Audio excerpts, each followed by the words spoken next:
On the Choose to Think podcast, I will encourage and empower you to engage and optimize your best thought life in practical, meaningful ways so that you can live day by day in joy, peace, and God's purpose despite all externals. This is Victoria, and welcome back to the Choose to Think podcast. I'm so glad you're here. Hey there, Brain Changer. Today's another special episode of a Clubhouse Mastermind, and we're going to chat all about the support mindset. And listen, would you like a cheat sheet with all the tips and tricks that we discussed today on today's show? I think I have something like 20 tips altogether, some about how to support others and foster the support mindset, and other tips about self-care, especially if you're feeling kind of like you're running on empty these days. We've got some ideas that a few of my friends and I, we gathered on Clubhouse and we chatted about, and they helped me form these lists. So be sure to snag your free PDF download, and you'll see the link in the show notes. So without further ado, let's get going with the support mindset. So what do you do if you feel comfortable sharing? What do you do in your life to help other people? And it can be very basic. Sure. Yes. This is a good topic because I think I support people a lot. That's really like my background. That's my whole premise, I think, for my purpose is I love supporting people. I love encouraging people. You know, I love to, I think it's like the prophesying is to edify, exhort, and to comfort God's people. And so I just love being in the background, pushing people, into their destiny, just encouraging them in whatever they're doing. Even like for my own self, I've been going through a test and trial lately that I've been having some eye surgeries. And so yesterday I was even at the Eye Institute and going through, I had to have emergency laser surgery. So I was in the bathroom and I heard, someone kind of sniffling and blowing their nose. So I assumed this lady was crying. And so I was like, Lord, give me the words to say, give me the words to encourage someone. So, I went out and I washed my hands and I was like, is everything okay? And, she started telling me a little bit of her story. And I was like, oh, I'm so sorry you're going through that. I was like, can I pray for you? And she just broke down crying even more, like she really needed that, she really needed somebody just to listen and just to encourage her. And so I prayed with her right there in the bathroom. And, it just really empowered me, even though I'm going through my own situation. But I was so glad that God gave me the opportunity to encourage somebody else. That is such a good example, Monica. I love that. So we're going to create as many action items as we can together. And the number one that I have, which you so boldly demonstrated, is prayer. It's stepping out and saying, let's let the dust settle just for a second and let's reorient our minds and our thoughts and let's pray. Let's ask God to enter in and to help us with this situation. So yes, I have that down as the number one item that we can do to show support and to serve others and to bless them. So you mentioned like encouraging others, edifying them, comforting them. Can you think of other actual action items that you do to do that? Like, do you write letters of encouragement, like little notes or letters? I'm going to put that on the list too, because that's one I actually like to do myself. I like to just write a few sentences to encourage or to bless or to say, hey, I'm thinking about you. A little note. It could be old-fashioned snail mail or even sending a text or an email. How are you doing? And trying to engage that way. So I'm going to take that one. But can you think of something else that maybe you do or we can do to edify, comfort, exhort, support?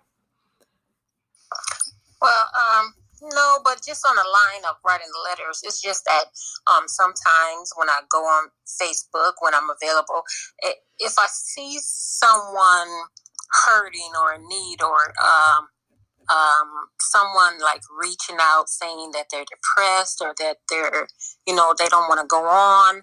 I see that a lot. And so, and I ask the Lord to give me words to say, words of encouragement.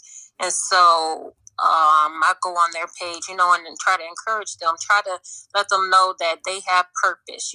They are still here, they are still breathing, so they have purpose for something. And so I just try to encourage them that way. Do you actually write a note on their page or their feed, or do you send them a private message, or do you send them an image or something like that? No, but I actually write a note right there on their post, and I usually put scripture with it. I ask the Lord to show me a scripture, or I look up a scripture correlating with the situation that they're going through. And so I try to encourage them, and I try to use scripture, and I try to encourage them that they're valuable and needed and loved. That's wonderful. I think another item that we can add to the list would be volunteering, and maybe that is so obvious. Just, of course, when we're volunteering, we're actually supporting a community, a group, an organization. And so that's a kind of a given on how we can plug in. It may be that we're volunteering at our church. We're in a service leadership position there, or we're helping with the children at church, or maybe it's at the local soup kitchen where we're spending some time. Because again, sometimes I think personally, I get snagged because I'm like, oh, how can I do that? I don't have enough energy to do what I'm doing. But I miss the scientific backing behind just how invigorating and how beneficial serving and supporting others and being a part of the community actually is. It inadvertently, like I said at the beginning, we help ourselves when we actually help others. When we refresh others, we ourselves are refreshed, and it's just a wonderful blessing that comes with that. I also think of making meals, or maybe making bread or cookies or something to share in the neighborhood. That's another action item that we can take, especially if we love baking and cooking and those types of things. I don't know about you, but I donate blood, just red blood cells, regularly. And my mom actually modeled that for my family, and so many years ago, and that kind of trickled down to me. And I always feel like I'm really doing something amazing when I do that, and just extending myself to help others. Not that I'm trying to brag on myself or something like that. I'm just trying to emphasize that there is a connection there, that, hey, I might be helping even one person. Now, I don't know what happens to that blood, or if it can be used, or if it's sitting somewhere. I have no idea, but it's just that the possibility that maybe that's saving a life or helping to sustain a life. And it's such a feel-good feeling that is relatively easy, and it connects me into a greater purpose and a community and a something bigger than I really am. So help me out here, Monica. Can we think of a few other things? Well, those are so awesome. Those are great points that you pointed out, and those are things that I do not do currently. So that, just with you saying that right there, just really encouraged me to volunteer at the soup kitchen. So that's awesome. And to give blood, that's of course saving lives. That's precious, because I myself have received blood before. So those are precious gifts that you are doing. One other that I could think of is I do volunteer at church, helping with the kids, and I teach Sunday school sometimes. But with the elderly mothers, they don't get to get out as much, and so I do give them phone calls. I've call them, or I stop by and just give them a treat. Like the last box, I took them a box of healthy snacks like nuts or and cookies. Well, those weren't very healthy, but I try to stop by and give them just a treat, or even order them a flower, even if I can't stop by. So just things like that for the mothers in the community or in the church. I love that. The Bible even tells us to look after widows and orphans in their distress. Yes. And what a wonderful service. What a blessing you are when you do that.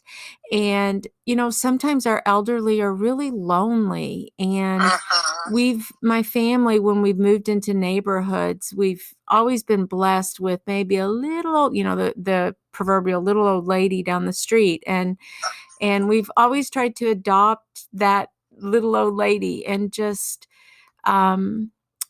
try to minister and care for her. But the thing that happens when we do that is I always think, oh, we are helping her. But really, that ministry that my family has had has so helped us, because when you serve and when you have that mindset to support others, again, just to underline how beneficial it is actually to you, it does broaden our perspective. It makes us realize that someone else needs help maybe a little bit more than we do. And it doesn't take a whole lot of time, really and truly, to, like you said, take a little fruit basket, or send some flowers, or we may on this side of heaven not really know the impact that the smallest and kindest gesture may have on someone's life. And I'm sure you've received a gesture from someone else who's been showing support to you that was just at the right time, God's timing, and something that so blessed your heart that it may have brought you to your knees, even in appreciation to the Lord at his timing, and that precise encouragement that you needed at that precise time. And I know I've had that. I've been on the receiving end of a supportive friend or community member or neighbor or colleague, and just by what they've done or said has made a huge difference in my life. And, and they're thinking, well, it's just this little box of chocolates, Victoria. What's the big deal? But to me, receiving that means more than they may know, because maybe I have not hidden, but just untold trial or discouragement going on in my life. And that little bright ray of sunshine kind of breaks up the clouds and gives me a little glimpse that, oh, I'm not alone in all of this. And that's one of the beauties, I think, of the whole community and support mindset. It's that we aren't alone. We don't do our lives alone. Of course, we have the Lord, and he is with us, God with us, Emmanuel. We have a spirit, the comforter of all comforters. But it's so nice when other human beings step into our arena with us and encourage us. And it is such a blessing when we get to do the same for somebody else.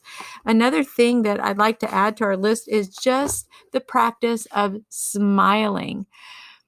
I don't know if you've been in a checkout line at Kroger or Walmart or someplace like that, and you're like, the clerk may not even be saying anything to you or looking at you, and it's just like going through. And so sometimes I try to make it a practice to look at their name tag and say their name, like, "Hi, Ginger, how are you today?" And just smile at them, because who knows what kind of people have come through their line today, or who knows what's going on at their home. Or maybe it's a single mom who has children who's wondering, okay, how am I going to school my kids now? Or how am I going to get them to soccer practice? Or a gazillion other issues. And so the power of a smile, which is such a simple way to bless someone, And again, it's that reciprocity where we smile and it helps someone else, but it also releases endorphins and kicks us into gear. And it's so beneficial for ourselves. So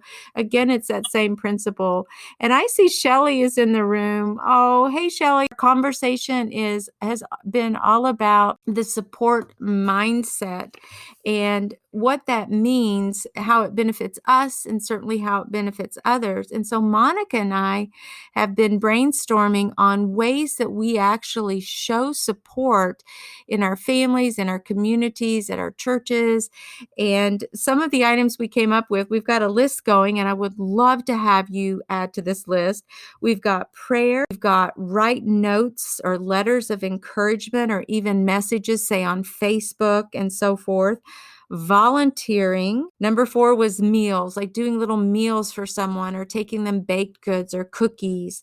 Number 5, donating blood, taking time out of our day to give of ourselves in a way that might save lives. And then the last one we were discussing was elderly, taking care of widows and orphans and the elderly folks, and just, often they're lonely and they may not have anyone on their radar visiting them or engaging with them. So sending them flowers or taking a box of chocolates or just stopping by to say hello is a way to support someone else and to be outwardly and others focused. And the last one that I mentioned as you came in, and you may have heard a little bit of, was just smiling at someone has a way of helping us. And it also has a way of, if we genuinely smile at someone and our eyes are kind of twinkling and lit up, even when we see someone that we know, it impacts them. And so we can encourage and support others just by smiling.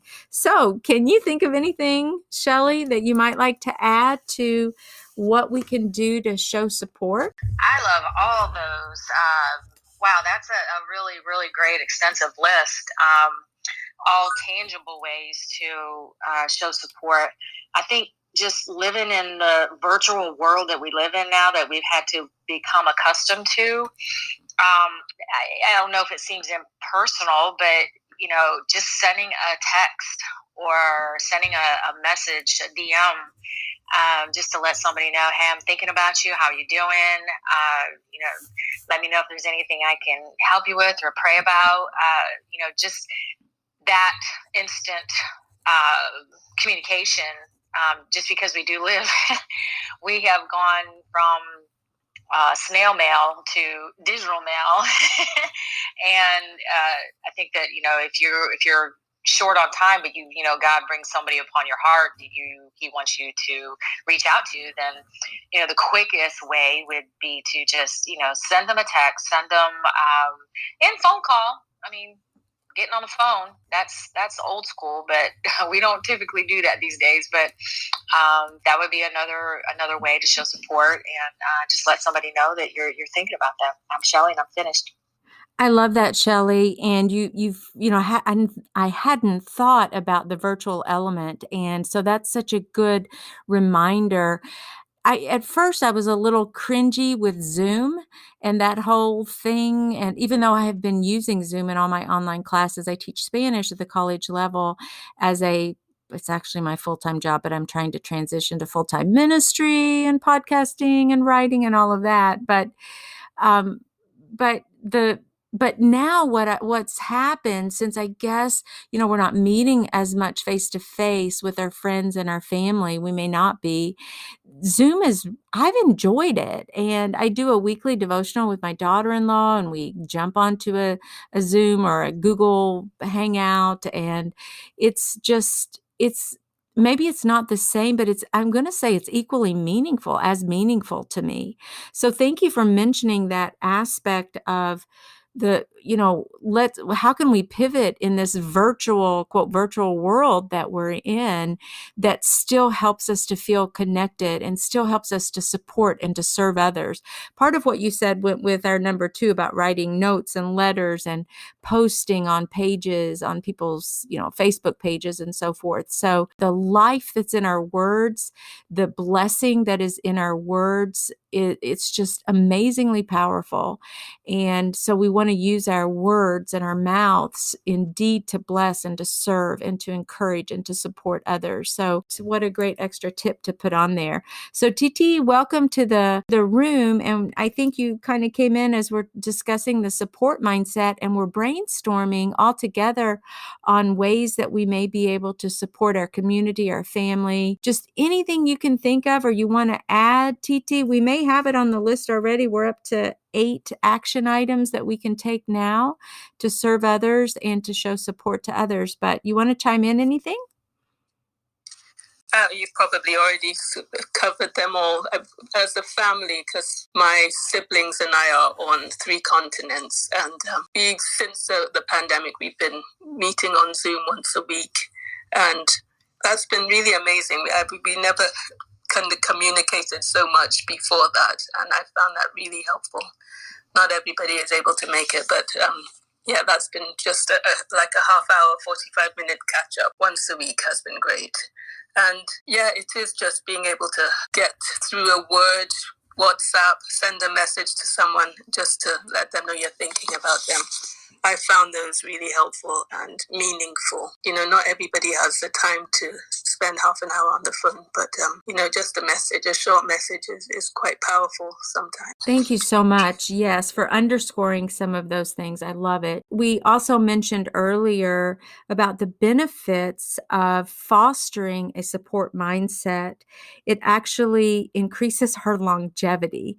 And that, to me, it shouldn't be a surprise, but it's such a pleasant thought knowing that when we support others, we have some studies show a 63% increase in our own healing.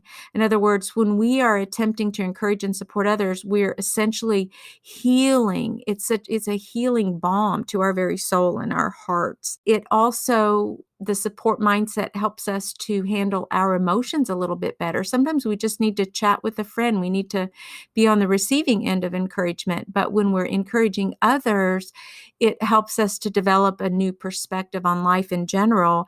And we may even think that, gee, we thought we had it so hard, but really and truly, maybe we don't. When we foster that support mindset, it actually increases our own ability to persevere. We're able to learn and to pivot and to do a little bit better when we're connected and feel connected into a community. And also, of course, decreases our stress and increases our happiness. So sometimes it's just knowing that, hey, I have a dear friend who's carrying my load, a little bit of my load. And so it's such an important mindset, one that I'd never really considered before. And I'm enjoying going through some of these mindsets with you all. I do have a question. I want to know what you all do to actually serve your family, but I'm going to take it a step further. And what I really want to know is how you keep serving your family with enjoyment and without just getting so tired. In other words, we know that we need to have a support mindset, but sometimes we really, really get weary. Or how do you handle supporting everybody and all the demands that are on your life, for your time, for your energy? How do you actually handle that? We have concluded that supporting others is positive for us.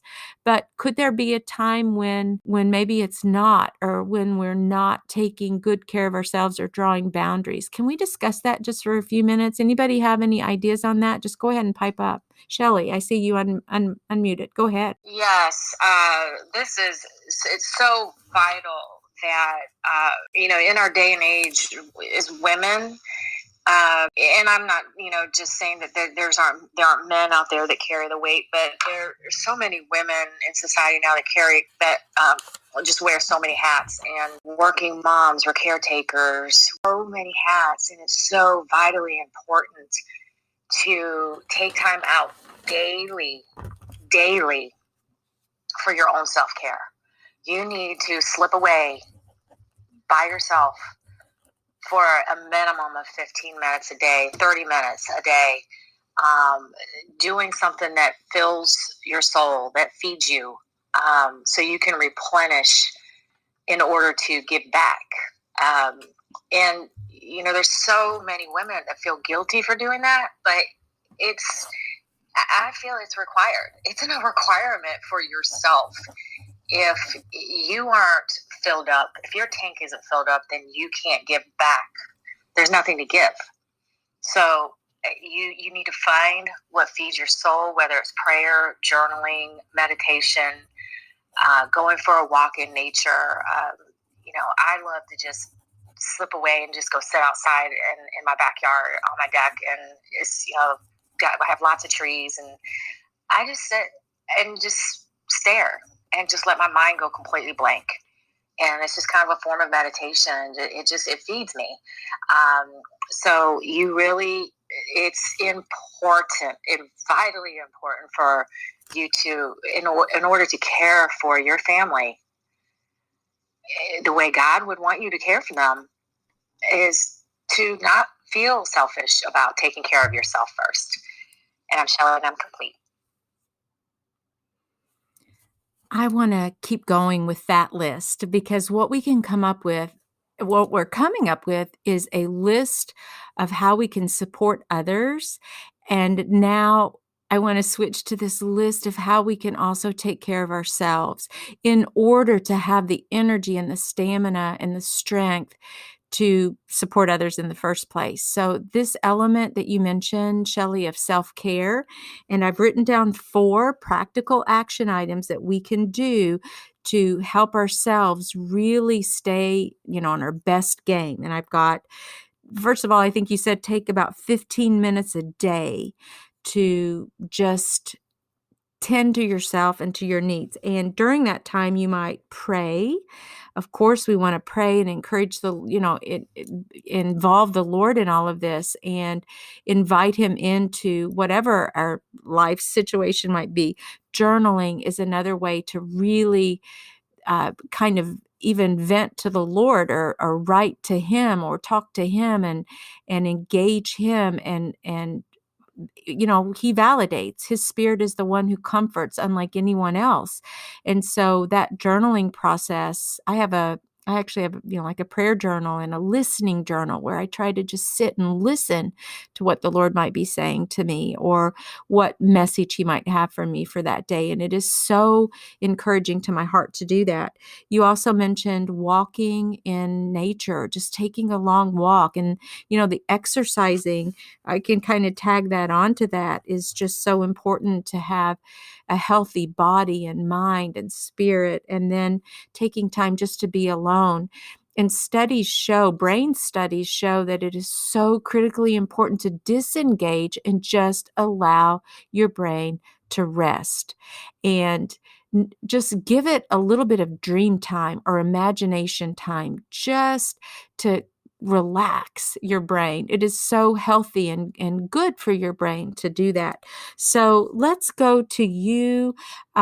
Titi, can you think of other ways that we might be able to take good care of ourselves as women?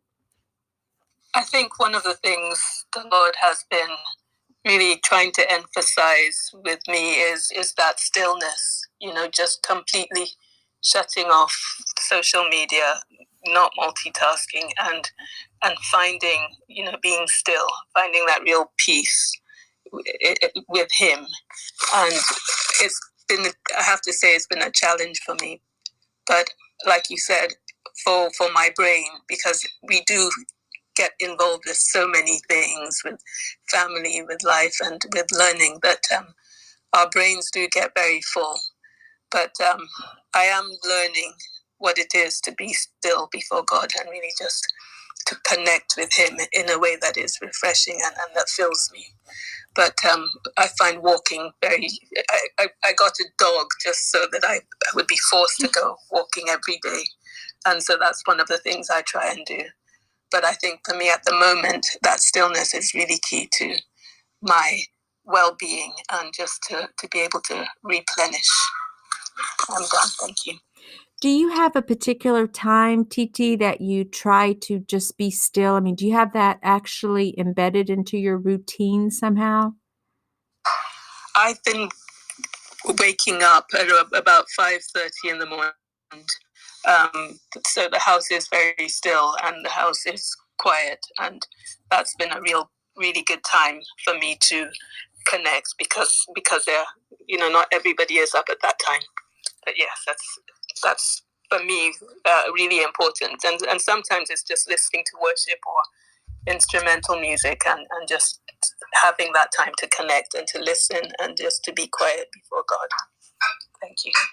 That's wonderful. I have heard a lot of my friends recently talking about just how early they're getting up to have that quiet time and that moment alone. And there is something about the peace and the settledness of our homes when we wake up and it's just completely quiet. And we know that maybe later in the day it's going to be hustling and bustling and 1,000 people going in 1,000 directions. But at the moment, it's just so still and quiet, and maybe we're sharp and we're fresh as we've had good sleep. And by the way, I'm going to add sleep to our list because getting those hours of sleep is critical for our brain function, and our general health and well-being. We need to allow our brains to kind of declutter. It actually our brains go through a decluttering process at night. And it's it's organizing everything. And it's trying to say, okay, which events need to go be stored in this area of the brain and which ones need to be discarded? And does it go to long-term memory? Or it's just like this wonderful little machine working at night while we sleep. And if we don't sleep or we don't have enough sleep, then we end up shortcutting that entire process. And then we may wake up with a little bit of brain fog or heaviness in our brains when we're not getting that sleep. So how about you, Monica? Do you want to add something to our list on self-care? Oh yes, and all of those were great because I do like going to sit by the water, at lunchtime and just play a game on my phone just to let my brain do something else besides work. And I love getting up early to pray and commune with God, when I have that opportunity. But another thing that I also love doing, I love going out to eat with my girlfriends. I love going out to eat, well, period. But then, the fellowship with my girlfriends, just catching up and just laughing. That laughter is medicine for the soul. So I just love going out to eat and hanging out with them every once in a while. We don't get to do it often. Of course, we have to be masked up, but every once in a while, it just feels good, to your soul, just to get a good laugh in. Yes, I think that laughing is an incredible aspect to an action item to throw in on this. And matter of fact, what laughter does, the chemicals and hormones that are released when we actually laugh, again, it kind of causes the stress hormone of cortisol to decrease, and the other hormones and chemicals that are more like the happy hormones and so forth to increase. And so that's such a great way to be caring for ourselves. Sometimes I'll even watch like little videos or like America's Funniest Videos or something that's really funny that really get me kind of in the gut. Like it's just a real, just funny to me. And I always feel so much better, but better yet to enjoy that with friends. Like you mentioned, it's such a blessing to be able to just kind of cut back and really, really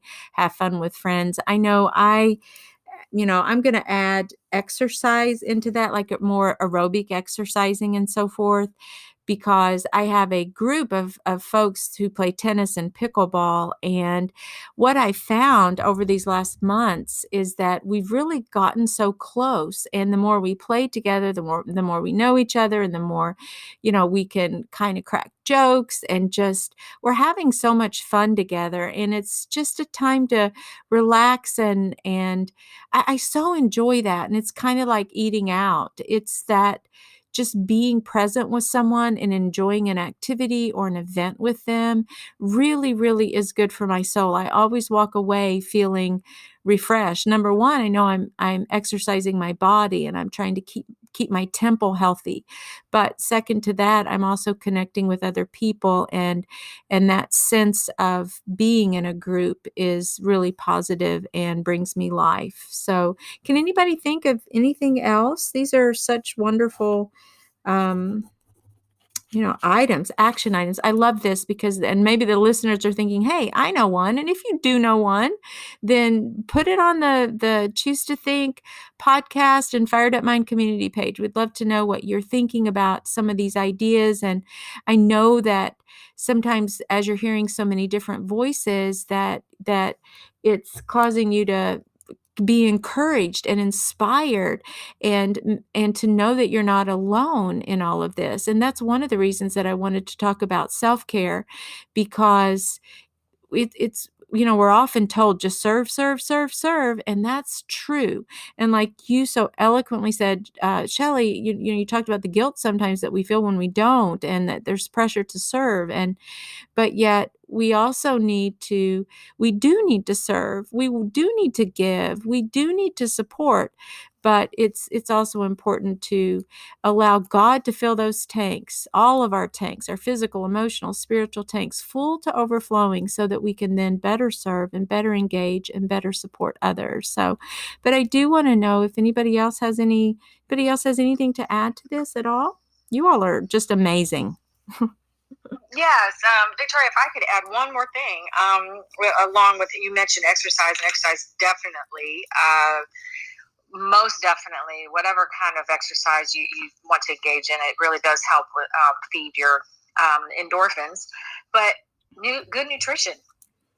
Good nutrition is key as well. I mean, if you're not feeding your body with good, nutritious foods, and eating your servings of vegetables and fruits, and good quality meats, if you're omnivore, or if you're vegan, whatever you choose for your way of feeding your body, it's key, because especially if you're addicted to sugar or things like that can totally affect your mood, can affect your brain function.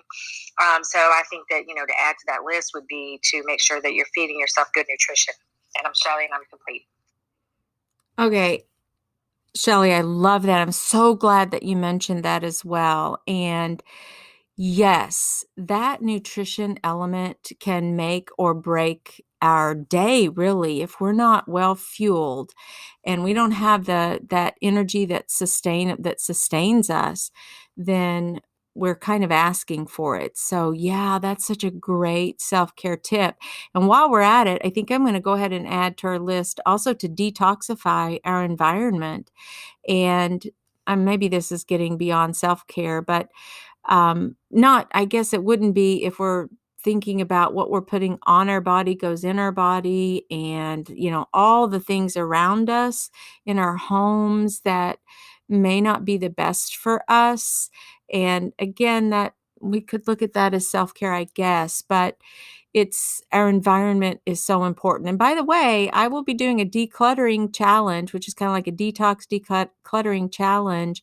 And I think I have it scheduled for the month of June. So it's coming up, and all of you would be invited to take part in that challenge. But we go through 30 days of actually decluttering our homes, and we're going to declutter our minds as well. So that's kind of the connection for my actual ministry.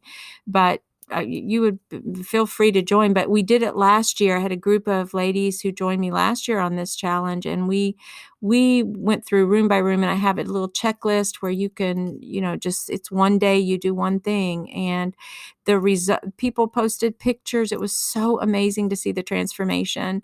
And I can tell you that I have children who are transitioning. 3 of my children already don't live at my home anymore. They're married.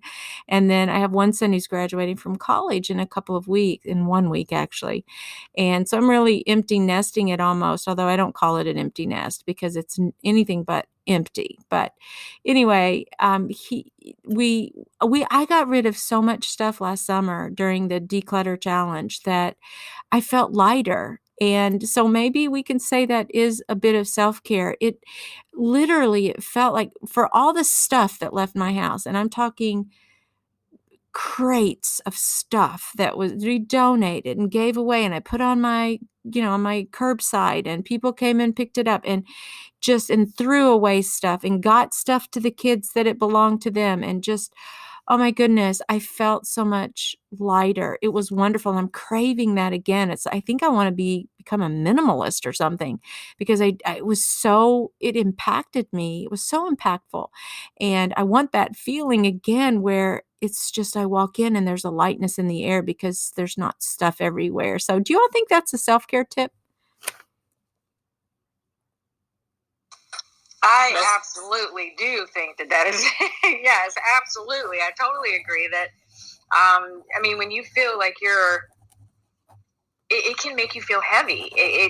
Just having a home that's decluttered and not organized, you feel like you're just a lost in a place of just mass, and you can't think straight, or you can't find things, and that can be frustrating. That can cause extra stress, but it totally is liberating when you can just go through and declutter things, and the fact that you're also blessing others.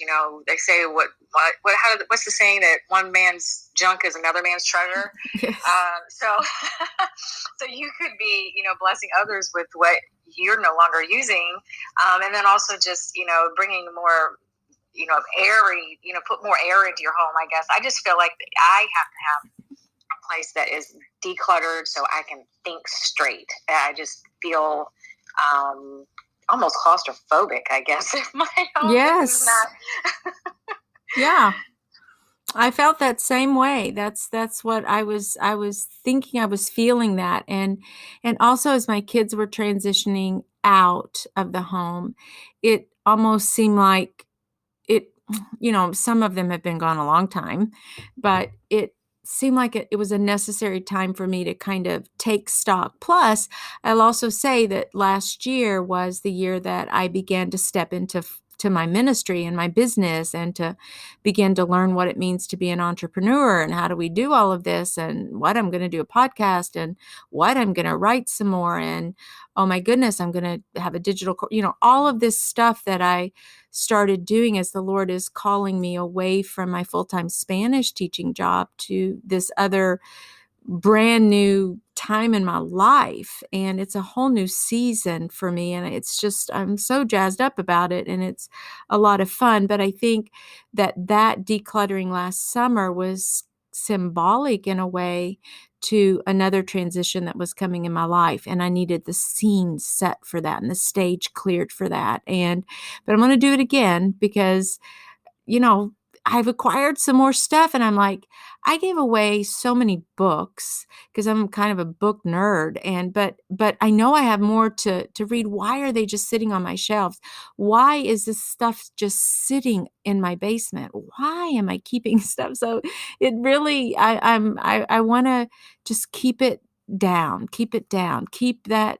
So I have that lightness, like you spoke about. So anybody else, as we're closing out here, have anything else to share, Titi? Yeah, I just wanted to say about decluttering. There's definitely a holistic relationship we have with our homes, and I always say that our homes affect as well as reflect us. And that whole, when you look at those shows about hoarding, you have to do something to the home as well as to the person in order to have lasting change.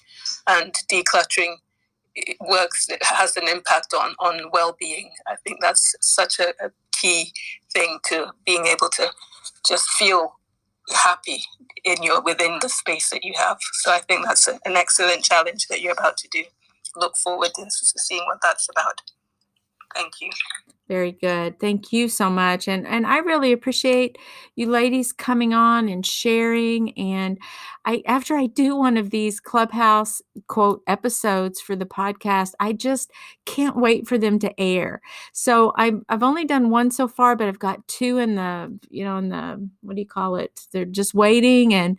But I've got all these other interviews and things I'm doing, just having so much fun doing this. But these episodes are so fun and I learned so much, and I just feel like I'm on fire I can't wait for the listeners to hear this, because I know that they're going to when this is over, when the episode is over, they're going to say, wow, I've got some really good ideas, or I was so encouraged and inspired by what these other ladies said. So you all are helping to make my podcast successful and meaningful to so many people, and I really appreciate that. And I will rest assured that when I do air the episode, if you happen to be in it, I will definitely tag you on social media so that you can come have a listen and even share if you would be so inclined to do so. So no worries about when is that going to air or something like that. Although I would appreciate it if you could subscribe, and I would love your support actually for that. And okay, before we do leave, can you tell us how we could support you? How can I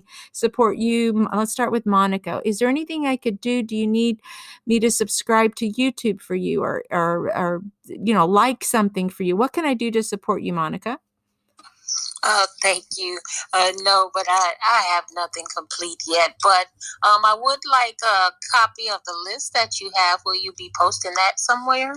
The list you just made? Oh, yes, I will actually.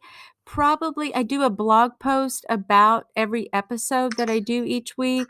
And so, yes, I think it would be a nice little, maybe we'll do a little cheat sheet or a little, quick tips on number 1, serving and supporting, and number 2, self-care. So yeah, I can envision that. And that would make a great little landing page, or a quick click to get that. If I don't go that far, then it will certainly be in the actual blog post. Okay, so, and how do I get to your blog post? My website is victoriadwalker.com. And actually, you can go over there and you can click one of the tabs that is there already, like get your free gratitude guide. I have the ultimate gratitude guide, which I think is 37 pages. It's a free downloadable, and the focus is all on being grateful and the gratitude mindset, which we will discuss sometime on in one of these Clubhouse meetings. But anyway, so if you opt in there, then you can, you'll be made aware of the blog post, because I have a newsletter that you'll get. I do a newsletter twice a month. But the blog is over there also. If you go to the website, just click the blog tab, and right there you can see all of them, and they're all categorized. You can pick, they're different categories that you can choose even to browse around and look around. But one just went out today for a lovely young female entrepreneur her name is Chris Beth Carey, and she gave a wonderful tribute to her mother. So I wanted to air that right before Mother's Day. So, but anyway, it's all over there. How about you, Shelley? Anything we can do to support you? Well, since you ask,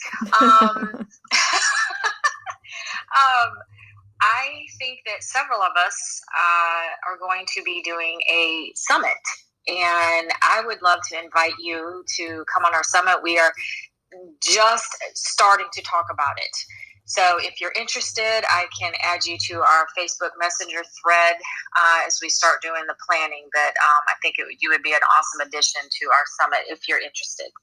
Yes. Do you have a date for that? We don't have a date yet, but it's definitely not going to be this month. We're thinking June, possibly. Like I said, we just started talking about it last night. And we're going to start the planning process, set a date, and then, just kind of reverse engineer from there. So, but yeah, once we get a date, I can go ahead and message you and then see if it works in your calendar and see if you're able to join or not. Okay. And let me ask you this, Shelley, what is the topic for that summit? Well, we are all in the health and wellness space. So we have some, we have health coaches. We have some that are network marketing, have different health products in their network marketing. have some people that are in mindset. We have one lady does aroma freedom, and another one is an empowerment coach. So we have the gamut in the whole health and wellness space. Yeah, it sounds like a perfect fit for me, and I would love to be a part of that summit and to share. And because I'm quite certain you don't have a thought coach, and that's what I call myself, America's number one Christian thought coach. That's why I would love for you to join us and help more subscribers come to your podcast, which I love your podcast. I'm already subscribed, and if you're not subscribed to her podcast, go to it.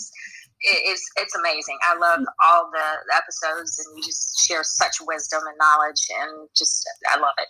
Well, thank you. Oh my goodness, that means the world to me. And it's people like you, all of you who are, it's relatively easy to interview someone and ask questions. The real content is coming from these folks who appear, and people like you, real life people who say, you know what, this is what it's like to be a 21st century Christian woman. And this is what I stand for. And this is what God does for me. And people are hungry to hear that kind of story. We need something that's real and meaningful in our lives, not just fluff.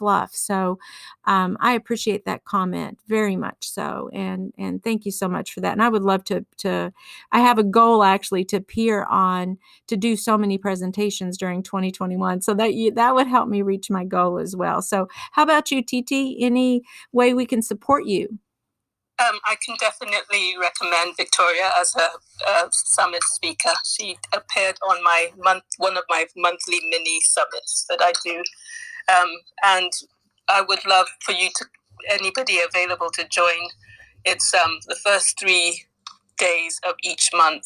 There are just stories and strategies, testimonies really, of kingdom women who have overcome one thing or another. And it's called 5 Smooth Stones, and it's essentially about slaying giants. And you can find the link on my Instagram profile. But I just would like to use these as opportunities to encourage hope in other people. And so I would love for anybody joining. Shonda's in the audience, and we also do like a prayer clinic on the 4th day for anybody who is able to join. And Shonda did a prayer clinic on the courts of heaven, and that was really powerful. So that's would encourage anybody to connect with Shonda as well if they are able to. Thank you so much, TT. And also just as a little notification, if you click on everyone's profile here, you can make sure that you follow them. And then you can go directly to Instagram from there. Usually the Instagram handle is written right there in the Clubhouse description and profile.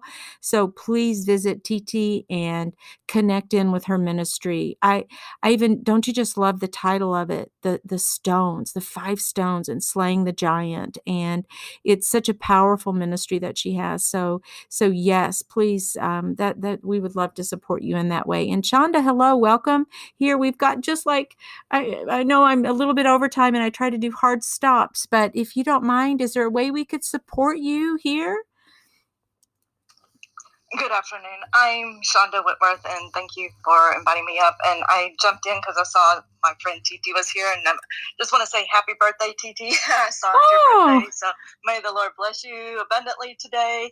And yes, I teach on the courts of heaven prayer strategy, and was blessed to be able to share with TT's audience the other day on that prayer strategy.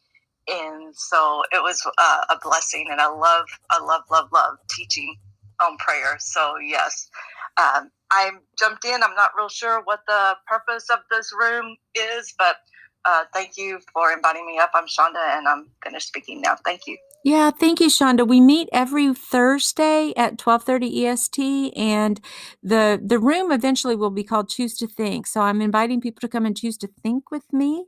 And right now we've been going through kind of a series on mindsets, and we choose a different mindset each week and just roll it over and come away with some action items that we can do as Christian women and men to support each other and encourage each other and actually kind of put the feet to our faith. So that's in a nutshell of what the room's all about. But thank you so much for joining. And I hope that you all can come back next week even. But for now, I'm going to sign off and dear listener, it is a scientifically proven fact that if you subscribe, rate, and write a 1-sentence review of this show on Apple Podcasts, or if you make a favorite wherever you listen, or if you text or email your favorite episode link to a friend who it really would encourage, or if you simply share it on social media, tagging me when you do, I will love you forever. Seriously, I will. I really need your help, and I truly appreciate your support.